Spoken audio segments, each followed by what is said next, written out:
하나님의 말씀은 에베소서 5장 18절 말씀입니다. 말씀을 봉독해 드리겠습니다. 술 취하지 말라. 이는 방탕한 것이니 오직 성령의 충만을 받으라. 아멘. 오늘 본문의 말씀은 옛사람과 새사람의 생활 방식에 관한 그런 말씀입니다. 사도 바울은 이미 에베소서 4장에서 새사람과 옛사람의 삶의 방식이 어떠한 것인지를 말을 하였습니다. 그 중에서 대표적인 것을 보면은 에베소서 4장 22절부터 24절까지의 새 사람과 옛 사람을 대비하여서 이렇게 말을 하였습니다. 너희는 유혹의 욕심을 따라 썩어져가는 구습을 좇는 옛 사람을 벗어버리고 오직 심령으로 새롭게 되어 하나님을 따라 의와 진리의 거룩함으로 지으심을 받은 새 사람을 입으라. 여기 새 사람과 옛 사람, 이 두 종류의 사람의 삶이 아주 극명하게 대비가 되고 있습니다. 그래서 사도 바울은 에베소 4장에서 계속적으로 이 두 종류의 사람의 삶의 방식이 어떠한지를 이야기를 하면서 지금 오늘 본문 5장 18절, 5장까지 넘어오고 또 5장 18절까지도 계속 그 기조를 유지하면서 이제 이 서신을 쓰고 있습니다. 우리는 그리스도인과 비그리스도인의 차이를 결코 작은 것으로 생각하지 말아야 됩니다. 오늘날에는 그 차이가 그다지 크게 느껴지지 않고 있는데요. 그 이유는 오늘날에는 이름뿐인 그런 그리스도인들이 너무나 많이 있기 때문에 그렇습니다.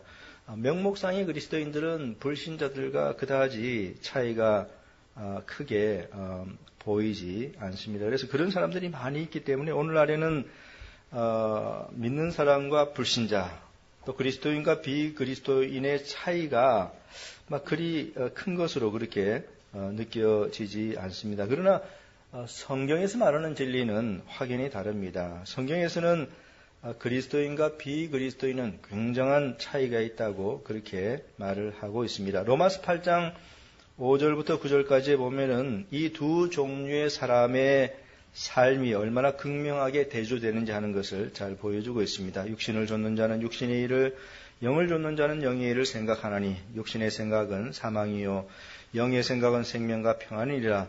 육신의 생각은 하나님과 원수가 되나니 이는 하나님의 법에 굴복지 아니할 뿐 아니라 할 수도 없음이라. 육신에 있는 자들은 하나님을 기쁘시게 할 수 없느니라. 만일 너희 속에 하나님의 영이 거하시면 너희가 육신에 있지 아니하고 영에 있나니 누구든지 하나님의 영이 없으면 그리스도의 사람이 아니라. 여기 보니까 그리스도인과 비그리스도인은 아주 큰 차이가 나는 것으로 그렇게 잘 대비를 해놓고 있습니다. 그리스도인이 누구입니까? 오늘 여기 보니까 영을 좇는 자라 그렇게 말을 했습니다. 그렇다면 비그리스도인은 누구입니까? 여기 보니까 육신을 좇는 자라 그렇게 말을 하고 있습니다. 그리고 이 두 종류의 사람의 차이는 성령이 그들의 마음에 있는가 하는 것에 달려있다고 그렇게 말을 합니다. 성령이 그들의 심령에 내주하고 있으면 그런 그리스도인입니다. 그러나 성령이 그들의 마음에 없으면 그들은 불신자들인 것이죠. 그래서 그리스도인과 비그리스도인은 이런 굉장한 근본적인 그런 차이가 있는 것입니다. 오늘날에는 이제 명목적인 그런 그리스도인들이 많이 있기 때문에 그들이 불신자들은 그다지 차이가 나지 않거든요. 그러니까 그리스도인이 된다는 것이 뭐 그다지 큰 것 같지 않게 그렇게 느껴집니다. 그러나 성경에서 말하는 진리는 전혀 다른 것인데요. 근본적으로 다릅니다. 본질적으로 다릅니다. 그리스도인들 마음에는 성령께서 내주하고 있고요. 불신자들의 마음에는 성령이 없습니다. 그 정도로 많이 차이가 나고 있습니다. 사도 바울은 에베소서 4장에서 계속적으로 새 사람과 옛 사람의 생활 방식의 큰 차이에 대해서 이제 이야기를 해오고 있고요. 에베소서 5장에 넘어와서도 계속적으로 그것을 말하고 있습니다. 특별히 5장 8절에 보면은 그리스도인과 비그리스도인을 빛과 어두움에 심지어 비유를 하고 있습니다. 너희가 전에는 어두움이더니 이제는 주 안에서 빛이라.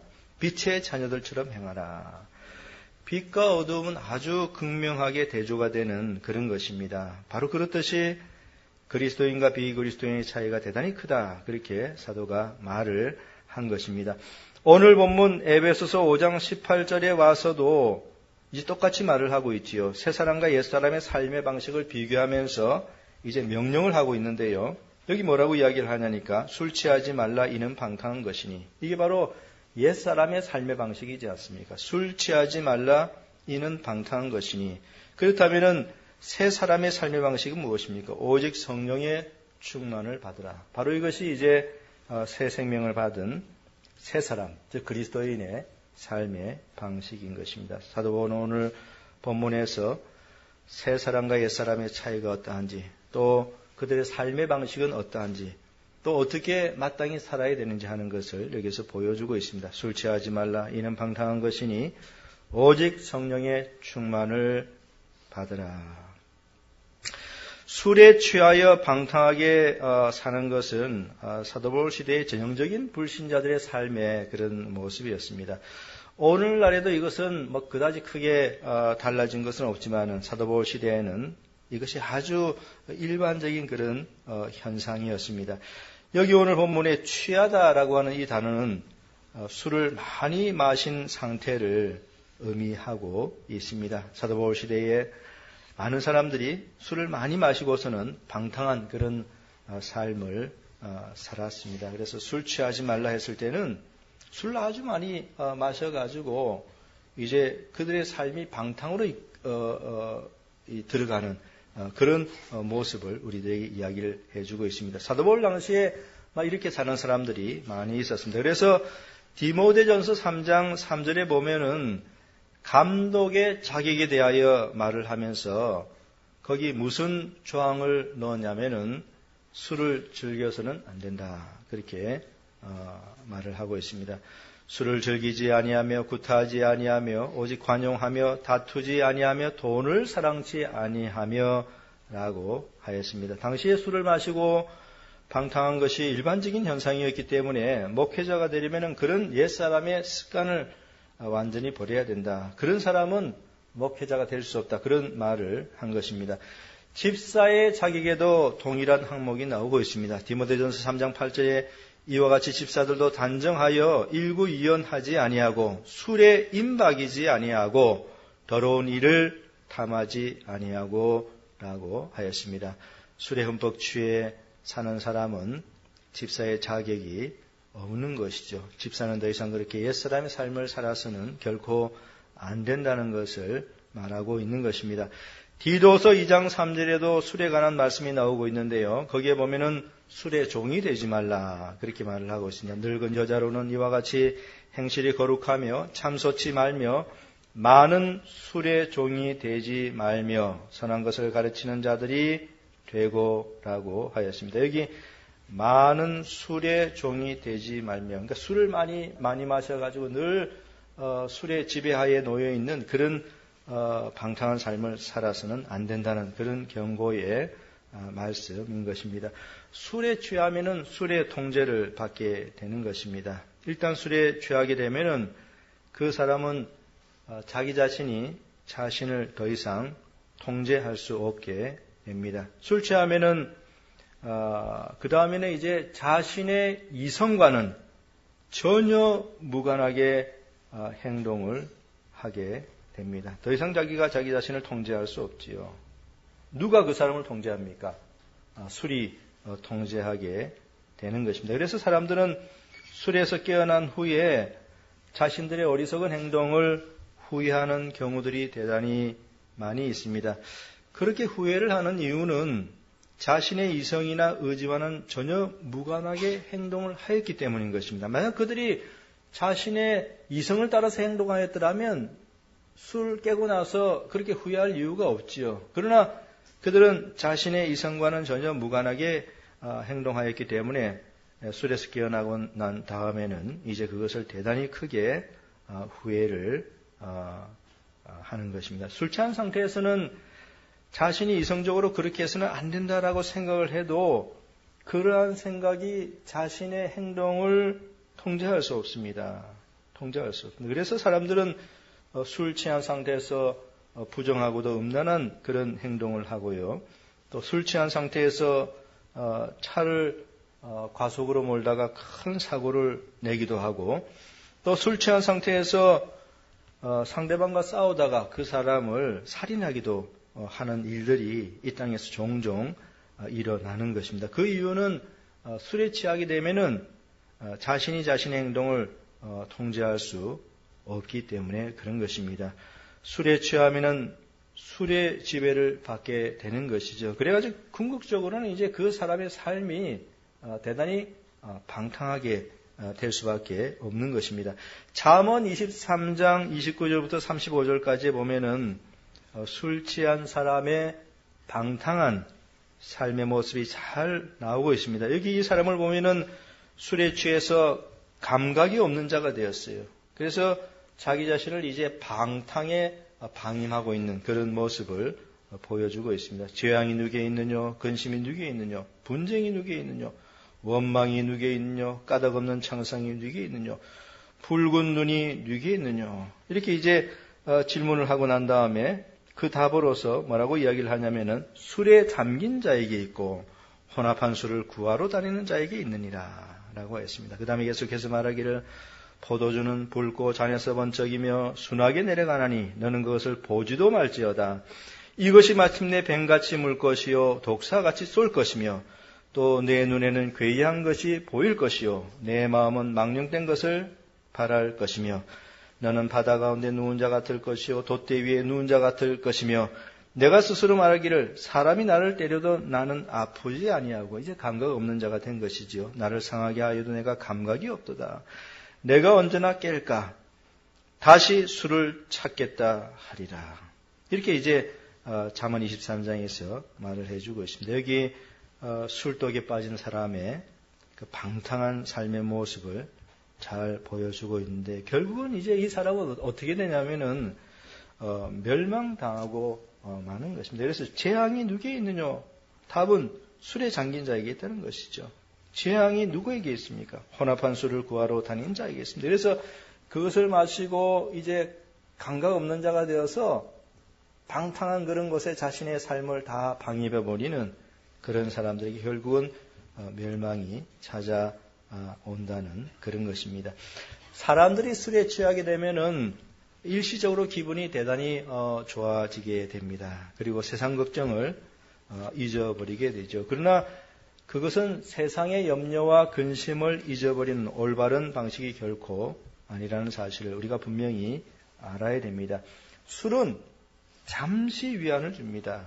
술은 잠시 기분을 좋게 해줍니다. 그러나 그것은 순간적인 쾌락에 불과한 것입니다. 술이 잠시 기분을 좋게 해주고 세상 염려나 근심을 이제 잊게 해주기 때문에 사람들은 답답한 일이 생기고 또 우울한 그런 기분이 들 때면은 어김없이 이제 술을 찾아서 술을 마시는데요. 그러나 술은 실제적으로는 사람들의 현실적인 어려움을 결코 해결해 주지 못합니다. 술에 취해서 일시적으로 세상 근심을 잊었다고 해서 그 사람의 현실적인 어려움이 사라진 것은 절대로 아닌 것입니다. 도리어 술에서 깨어나면은 이제 더 쓰라린 심정으로 그러한 냉혹한 현실을 맞이해야 되니 술이라고 하는 것은 사람들에게 전혀 유익을 주지 못하는 그러한 것입니다. 오늘 본문의 사도 바울은 바로 그와 같은 삶을 살아서는 안 된다. 그렇게 말을 하고 있습니다.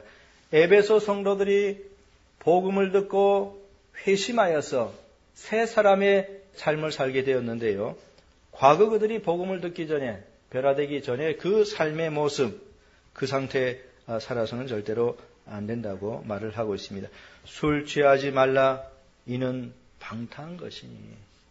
이게 바로 옛사람의 삶의 방식인 것이고요. 옛사람의 삶의 모습을 아주 생생하게 잘 보여주는 그런 말씀인 것입니다. 술 취하지 말라 이는 방탕한 것이니.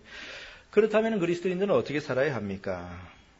우리는 어떻게 살아야 되는 것입니까? 오늘 본문에 보니까 사도는 그 답으로서 성령의 충만을 받으라 이렇게 말을 하고 있습니다. 오직 성령의 충만을 받으라. 이게 바로 그리스도인들이 살아가야 되는 삶의 방식인 것입니다. 그리스도인들은 과거 그들이 하던 방식대로 술에 취하여서 방탕한 삶을 살아서는 결코 안 되는 것입니다. 그것은 옛사람의 삶의 모습입니다. 그것은 불신자들의 삶의 모습입니다. 그것은 술의 지배를 받는 그런 삶의 모습인 것이죠. 그리스도인들은 누구입니까? 그리스도인들은 이제 하나님 말씀으로 변화된 사람들이지 않습니까? 그리스도인들이 누구입니까? 그리스도인들은 성령으로 거듭난 사람입니다. 새 생명을 받았습니다. 하나님의 자녀들입니다. 그러므로 그들에게 어울리는 삶은 술 취해서 방탕하는 그런 것이 아니고요. 성령 충만한 그런 삶인 것입니다. 성령 충만한 삶이죠. 오직 성령의 충만을 받으라. 여기 이 말씀에서 충만이라고 하는 이 단어는요. 완전히 무엇으로 채워지는 것을 의미하는 것입니다. 예를 들어 가지고 항아리가 있을 때에 항아리에 물을 붓지 않습니까? 물을 부을 때에 항아리 아구까지 가득 이제 붓는 그 상태 있지 않습니까? 이제 항아리에 물이 아구까지 완전히 다 찼을 때에 그 상태가 이제 충만이라는 단어가 의미하는 그런 상태인 것입니다. 무엇으로 완전히 채워지는 것을 뜻하는 것이죠. 그러니까 우리의 마음이 성령으로 충만해지려 했을 때는 우리의 마음 전체가 이제 성령으로 다 채워지는 그런 것을 의미하고 있는데요. 이것이 이제 궁극적으로 뜻하는 바는 어떠한 것에 그 마음이 완전히 사로잡힌 그 상태를 이제 의미하는 것입니다. 이 충만이라고 하는 것은 어떠한 것에 완전히 마음이 사로잡힌 그런 상태를 의미하는 것입니다. 어떤 것이 마음을 사로잡고 있을 때 그것이 바로 그 사람을 이제 통제를 하게 되지요. 그래서 예를 들어 가지고 미술가들 같은 경우에 있어서는 그림 그리는 일에 완전히 사로잡혀 있습니다. 그래서 그들의 마음을 들여다보면은 미술가들 같은 경우에는 이제 온통 그림에 관한 그림 그린다든지 그림에 관한 어떤 이론이라든지 뭐 등등 온통 그림에 관한 생각으로 그들의 마음이 가득 채워져 있지 않습니까? 그게 바로 이제 그림에 사로잡힌 그런 마음의 상태인 것입니다. 그래서 그들은 먹을 때도 마실 때도 잠잘 때도 또 일어났을 때도 항상 그림과 관련된 그런 생각을 하죠. 하루 종일 그림만 생각하면서 살아가는데요. 그게 바로 이제 오늘 본문에서 말하는 이 충만이라고 하는 이 단어가 보여주고 있는 그런 마음의 상태인 것입니다. 어떤 사람들은 음악에 푹 빠져 사는 그런 사람이 있지 않습니까? 그래서 그 사람의 마음을 들여다보면은 모든 것이 다 음악과 관련된 그러한 것입니다. 그게 바로 이제 충만이라는 단어가 뜻하는 그런 바인 것입니다. 오늘 본문에 성령의 충만이라고 했는데요. 이것은 성령 하나님에 의하여 완전히 지배를 받는 그런 마음의 상태를 뜻하는 것입니다. 오직 성령의 충만을 받으라. 무슨 말씀인지 아시겠지요? 성령께서 그 사람 마음을 가득 채우고 있으면은 성령이 그 사람의 모든 것을 다 이제 지배하게 되지 않습니까? 그래서 그 사람은 앉아서나 일어서서나 먹을 때나 잠잘 때나 또 일어날 때나 늘 성령의 지배를 받는 그런 생각을 하며 살아가게 되는 것입니다. 그래서 오직 성령의 충만을 받으라고 했을 때에 이 말은 성령 하나님에 의하여 완전히 지배를 받는 그런 삶을 의미하는 것입니다. 그래서 성령의 충만한 상태, 즉 성령에 완전히 사로잡힌 상태가 되면은 모든 생각과 관심이 영적인 것에 쏠리게 되어 있습니다. 모든 생각과 관심이 영적인 것에 쏠리게 되어 있습니다. 만약에 성령에 사로잡히지 않고 그냥 마음의 탐욕과 정욕으로 늘 이끄는 그 육신의 그 마음의 상태로 살아가게 되면은 모든 생각이 다 이 땅에 속한 그 세속적인 것에 이제 향하게 되죠. 모든 생각이 다 이 땅에 속한 그런 것들로 채워지는 것입니다. 그러나 성령에 사로잡히면은 전혀 달라지지요. 모든 생각이 다 영적인 것이 되는 것입니다. 골로새서 3장 1절과 2절에 그러므로 너희가 그리스도와 함께 다시 살리심을 받았으면 위의 것을 찾으라. 거기는 그리스도께서 하나님 우편에 앉아 계시느니라. 위의 것을 생각하고 땅의 것을 생각지 말라라고 하였습니다. 여기 위의 것을 생각하라는 이 말씀이 있지 않습니까? 어떻게 우리가 위의 것을 생각할 수 있습니까? 그것은 성령 충만할 때 가능한 그런 일인 것입니다. 이것은 성령 충만으로부터 나오는 그런 것이지요. 성령 충만하지 않다면 결코 우리는 위의 것을 생각할 수가 없게 되는 것입니다.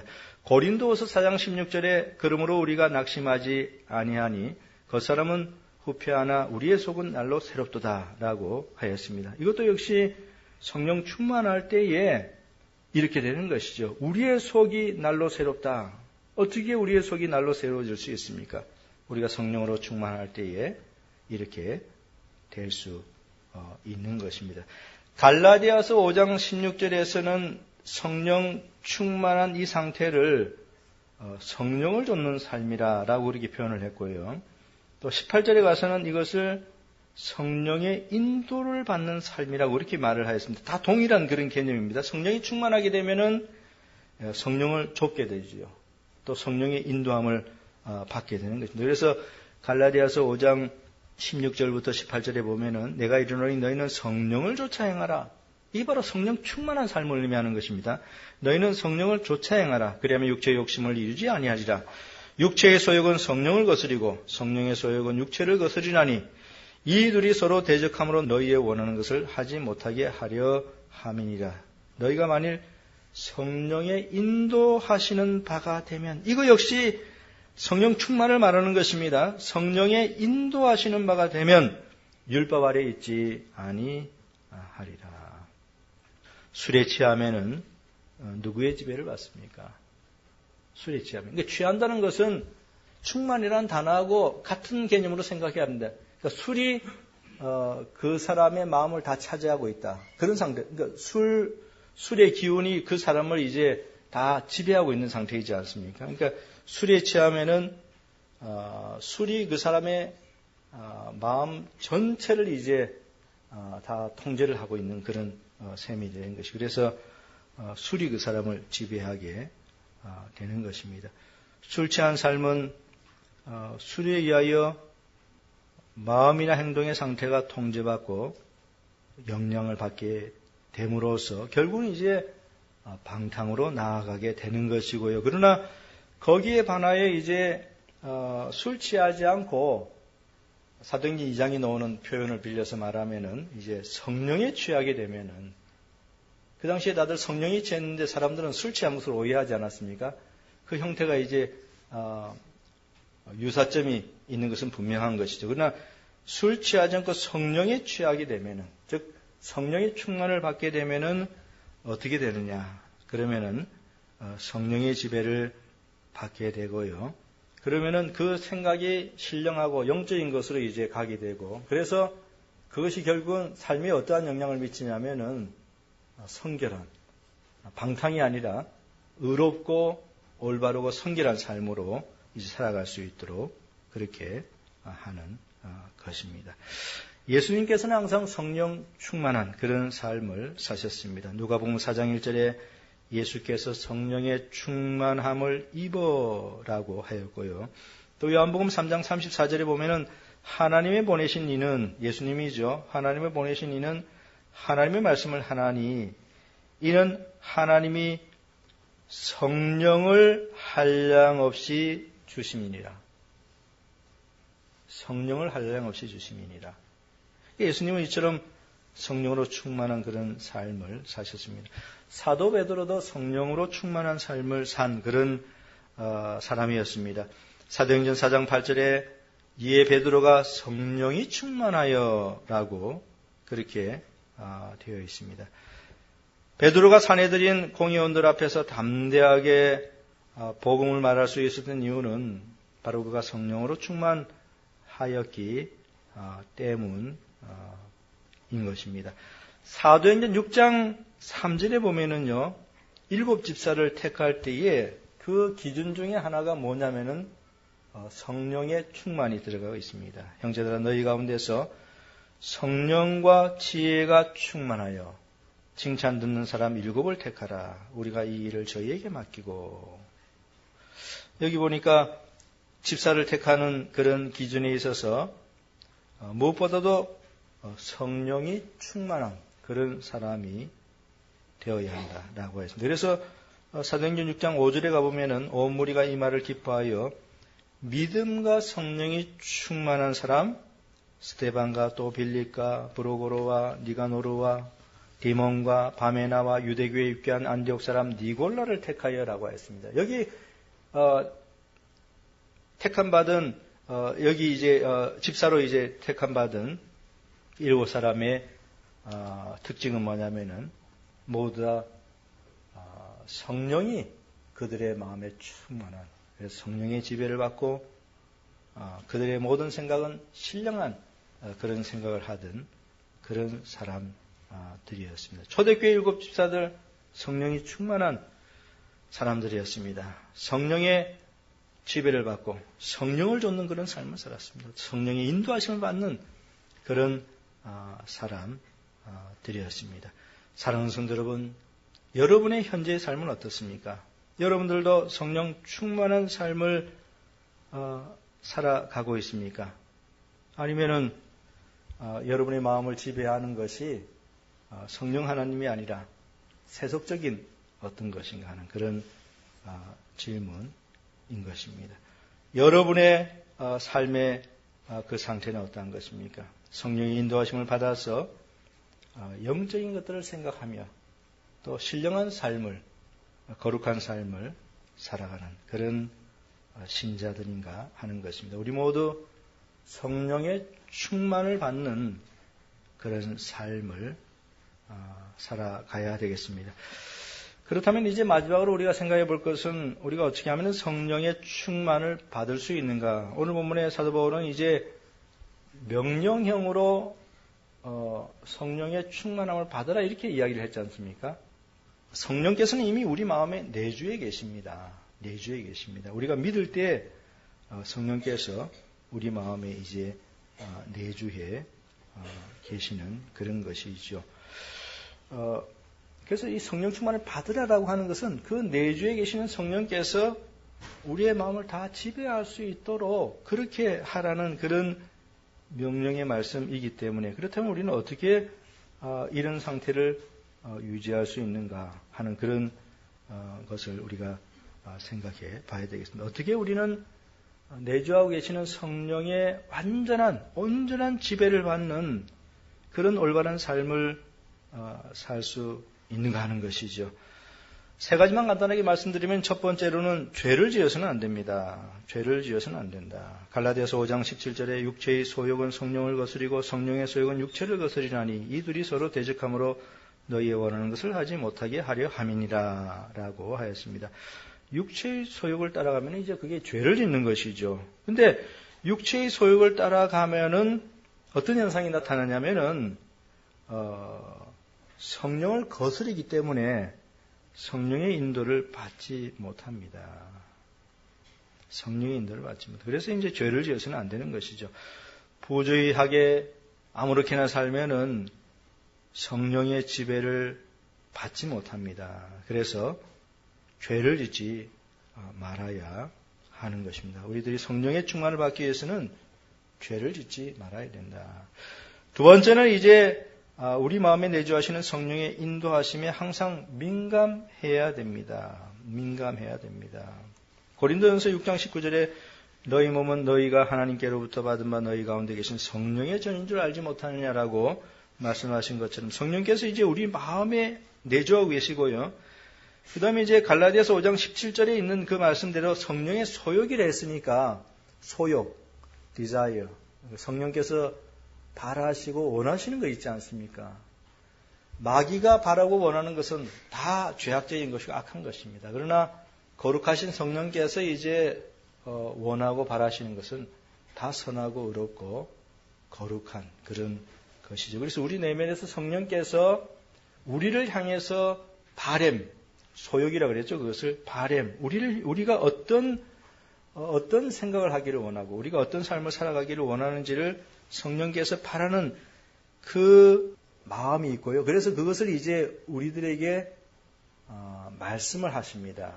말씀하실 때, 그러니까 하나님 말씀을 통해서 이제 말씀하시는 거죠. 말씀을 하실 때에 이제 그것에 이제 우리가 아주 민감해야 되는 것입니다.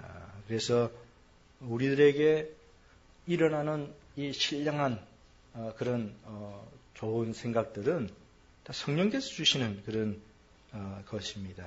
그런 것이 일어날 때 우리는 그 마음을 따라서 하나님 말씀을 보아야 되고 또 하나님 보좌 앞에 나서 기도도 해야 되고 또 복음을 전해야 되고 그러니까 성령께서 우리들에게 그런 마음을 주실 때에 즉시 순종하는 것이 성령으로 충만케 되는 그런 길입니다. 한 가지만 더 말씀을 드리면은 마지막 세 번째로 하나님의 말씀에 항상 귀를 기울여야 되는 것이죠. 방금 말씀드린 것처럼 성령께서는 하나님의 말씀인 성경을 가지고 역사를 하십니다. 베드로전서 1장 23절에 너희가 거듭난 것은 썩어질 씨로 된 것이 아니요 썩지 아니할 씨로 된 것이니 하나님의 살아있고 항상 있는 말씀으로 되었느니라 라고 하였습니다. 여기 보니까 너희가 거듭난 것은 말씀으로 되었다 그렇게 이야기를 하고 있습니다. 그런데 우리를 거듭나게 하시는 분은 성령 하나님이시거든요. 그런데 오늘 본문 베드로 전서 1장 23절에 보니까 너희가 거듭난 것은 하나님의 말씀으로 되었다 이렇게 말을 하고 있으니까 이게 무슨 의미인가 하는 것이죠. 이것은 성령께서 하나님의 말씀을 가지고 역사를 하시기 때문에 바로 이렇게 이제 기록해 놓은 것입니다. 성령께서 하나님의 말씀과 무관하게 역사하지 않습니다. 항상 하나님의 말씀과 함께 역사하시죠. 그래가지고 그 사람의 마음을 변화시켜서 거듭나게 하십니다. 그렇기 때문에 거듭나게 된 것은 하나님의 말씀으로 되어졌다. 이렇게 말을 할 수 있는 것이죠. 그런데 분명히 알아야 될 것은 그 하나님의 말씀을 가지고 역사하신 성령에 의해서 실제로는 거듭나진 것입니다. 그래서 우리는 항상 하나님의 말씀에 세밀하게 귀를 기울여야 되는 것입니다. 여러분들이 성령의 충만을 받으려고 하면은 하나님 말씀에 항상 귀를 기울이고 또 그것을 읽고 묵상하고 연구하는 그런 사람이 되어야 하는 것입니다. 지금까지 말씀드린 이 세 가지가 성령의 충만을 받는 그런 길입니다. 죄를 지어서는 안 되는 것이죠. 또 내주하시는 성령의 바램, 거기에 아주 민감해야 됩니다. 그리고 성령께서 도구로 사용하시는 하나님의 말씀, 항상 거기에 귀를 기울이면은요, 성령이 우리의 내면에 충만케 되고, 그래서 우리는 성령의 지배를 받는 그런 온전한 삶을 살 수 있게 되는 것입니다. 이제 말씀을 맺도록 하겠습니다.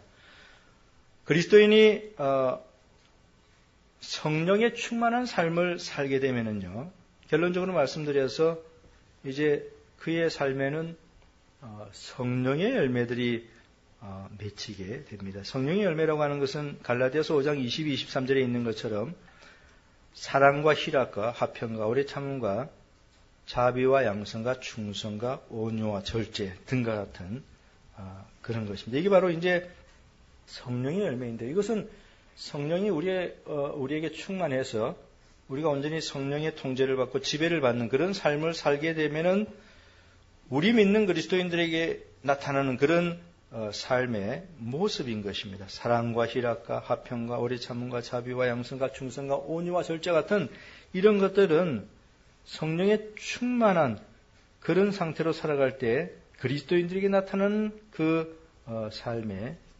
모습인 것입니다. 우리가 성령의 인도를 받으면서 살아가게 되면은 바로 이와 같은 성령의 열매가 여러분들의 삶에 풍성하게 나타나게 되는 것입니다.